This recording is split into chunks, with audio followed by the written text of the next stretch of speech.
Hello everyone, कैसे हो आप सभी लोग। 200 most expected and most repeated idioms की जो हमारी सीरीज चल रही है उसके अंदर ये 5वां सेट है, जहां पर हम हर वीडियो के अंदर 10 इडियम जल्दी से कवर करते हैं। आने वाले आपके CGL, CHSL, CPO, FCAT या कोई भी एग्जाम जो आपका होने वाला है उसके अंदर ये बहुत ही इंपॉर्टेंट है। कुछ इडियम्स आपको लग सकते हैं आपने देखे हैं, कुछ आपके लिए बिल्कुल नए हो सकते हैं। तो चलिए शुरुआत करते हैं। ये हमारी 5वीं वीडियो है, इसलिए मैं 41 से शुरू कर रहा हूँ। पहले 40 इडियम हम ऑलरेडी कवर कर चुके हैं, ये 5वां है। तो पहला इडियम हमारा आज का, लीव नो स्टोन अनटर्न्ड, मतलब कोई कसर ना छोड़ना।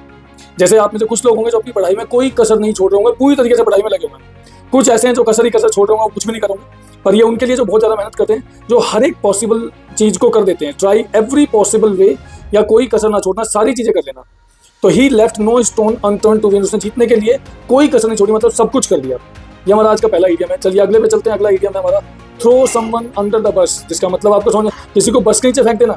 अब बस के नीचे तो नहीं फेंकेंगे, लेकिन इसका मतलब ये कि अपने आप को बचाने के लिए दूसरों के ऊपर आरोप लगा देना, मतलब कोई गलती जो खुद ने की हो उसमें दूसरों को फंसा देना। इसके लिए बोलते हैं throw someone under the bus, मतलब खुद बच गए, दूसरों को फंसा दिया।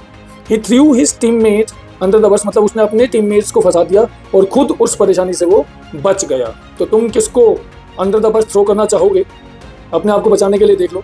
तीसरा आइडिया में हमारा आज का, put your best foot forward, मतलब अपना सबसे बेहतरीन कदम आगे बढ़ाओ, मतलब कहीं पर बहुत अच्छा इंप्रेशन जमाना या किसी भी चीज़ की बहुत अच्छी शुरुआत करना।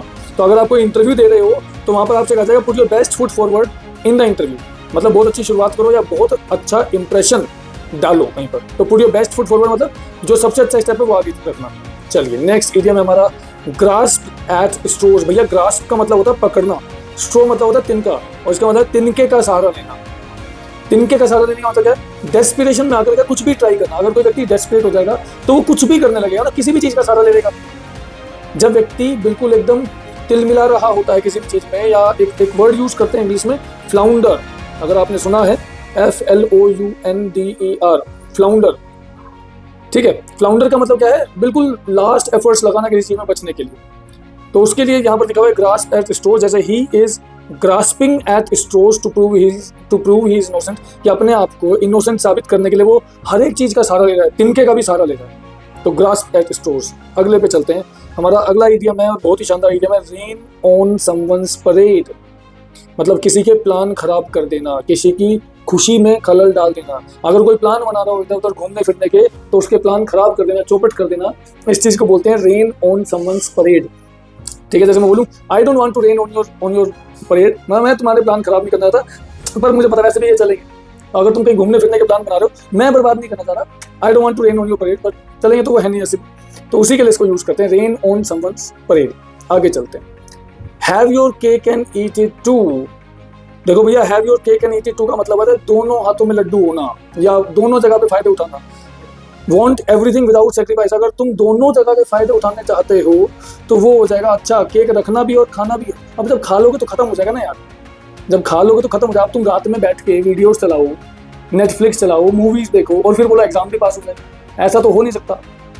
You can't have your cake and eat it too, कि खा भी लोगे और फिर भी केक बचा रहे, नेटफ्लिक्स भी देखोगे, पार्टी भी करोगे, दोस्तों के साथ घूमोगे फिरोगे भी, आवारागर्दी भी करोगे और फिर तुम्हें लगे एग्जाम भी पास हो जाए, नौकरी भी लग जाएगी। ऐसा नहीं होता भैया, दोनों फायदे नहीं मिलेंगे, सेक्रीफाइस तो करना पड़ेगा। अगले इडियम पे चलते हैं। अगला है, अ leopard can't change it's sports. कोई भी लेपर्ड अपने शरीर के ऊपर जो उसके स्पोर्ट्स होते हैं उनको चेंज नहीं कर सकता, मतलब कोई व्यक्ति अपनी बेसिक प्रवृत्ति नहीं बदल सकता। जिसको गुस्सा आता है वो गुस्सा करेगा, चाहे किसी भी मोड में वो करता ही रहेगा, वो अपने आप को चेंज नहीं कर सकता। भाई आदतें नहीं बदलती, लेपर्ड कांट चेंज का मतलब यही है, जो जिसकी आदत है, जैसी आदत है वैसी रहेगी, जिसको जैसे कर्म करने हैं वो करने हैं, वो नहीं बदलेगा भैया। He proved leopard can't change it's sports, उसने साबित कर दिया वो नहीं बदलेगा अपने आप। आगे चलते हैं। हमारा अगला आइडिया है, put a sock in it. इसका मतलब चुप हो जाओ, शोर मत करो, put a sock in it. ठीक है, कोई व्यक्ति चिल्ला रहा हो, जोर जोर से बात कर रहा हो, तो आप put a sock in it, चुप हो जाओ, शांत हो जाओ।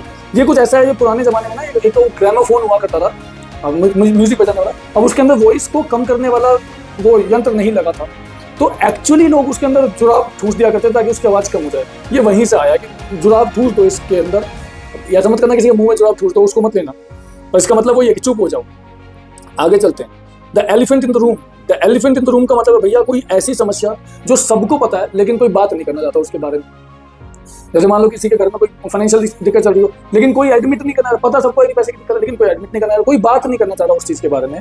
तो ऐसी समस्या जिसके बारे में पता सबको है लेकिन बात नहीं करना चाह रहा कोई, हर कोई अनदेखा कर रहा है उस चीज़ को, ऐसी समस्या को बोलते हैं an elephant in the room. The budget issue is the elephant in the room. तो ये वहां पर आप इडियम के तौर पर समझ सकते हो, ध्यान से देख लेना, इसको याद कर लेना। हमारा आज का आखिरी इडियम है भैया, jump on the band wagon, follow a trend. इसका मतलब जो काम सब कर रहे हैं वही करने लगना। सब लोग रील देख रहे हैं तो मैं भी रील देखूंगा, तो I will jump on the band wagon. सब लोग ये काम कर रहे हैं मैं भी करूंगा, क्योंकि कोई चीज फैशन में चल रही है, ट्रेंड में चल रही है, सब कर रहे हैं मैं भी करूंगा। कोई गाना गा रहे हैं सारे मैं भी गाऊंगा, सब घूमने जा रहे हैं मैं भी जाऊंगा। तो ये जो वो सारे काम, सारे लोग जो काम कर रहे हैं, जो एक ट्रेंड सा बन गया, अगर उसी काम को आप भी करो तो you jump on the band wagon. ध्यान रखना, everyone is jumping on the band wagon, fitness का बैंड वैगन, कि सारे लोग फिटनेस पे जिम जा रहे हैं मैं भी जाऊंगा। तो इसी चीज को बोलते हैं jump on the band wagon. Band wagon का मतलब है एक व्हील है वो चल रहा है, मैं भी उस पर जंप करूंगा क्योंकि सब उस पर जंप कर रहे हैं। ठीक है जी, ये थे हमारे आज के 10 idiom. Thank you very much. आपको इन 10 में से कौन सा सबसे अच्छा लगा ये कमेंट करके जरूर बताना। चैनल को भैया जरूर सब्सक्राइब कर लेना अगर अभी तक ना किया हो, और अगर सारे इडियम्स अच्छे लगे हो, एक्सप्लेनेशन बढ़िया लगा हो, तो इस वीडियो को अपने दोस्तों के साथ शेयर जरूर करो, चैनल को सब्सक्राइब करो, कोई ना कोई कमेंट और फीडबैक जरूर देना। अभी के इतना ही, मिलते हैं नेक्स्ट वीडियो में। Thank you very much, tata bye bye.